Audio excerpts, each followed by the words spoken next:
Нова градба и нова среќа за Мирчовски од Русиново, чија куќа пред 5 дена целосно изгоре во пожар.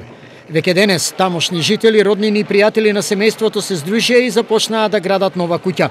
Значи за кратко време успеавме да го санираме оштетеното место, оштетениот објект, опожарениот дел и благодарност до сите соселани, комши, бизнисмени, фирми и селеници надвор од Македонија што живеат таму, што работат, што ни помогнаа да успееме да почнеме со градба, со работа, да може да се издигне склониште за да може да живееме. Ова на 12 членото семејство кое остана без покрив над глава им ја враќа надежта и вербата во луѓето. Немам зборови што мога да го искажа тоа.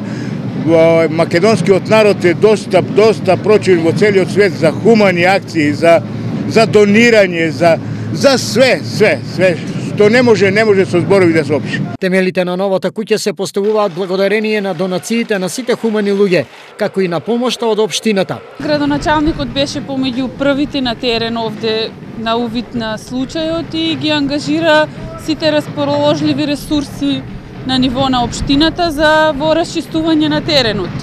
И парично ќе се помогне со решенија со средства веднаш по надминување на законската пречка после изборите. Очекувањата се дека градежните работи ќе се завршат за 3 месеци и Мирчовски повторно ќе имаат свој дом. Пред само 5 дена овде зад нас имавме опожарена куќа на 12 членото семејство Мирчовски од село Русиново. Како што може да видите со помошта на хуманите граѓани од Беровско, од Русиново, куќата веќе се гради, темелите се поставуваат и наскоро ова семејство ќе застане на здрави нозе.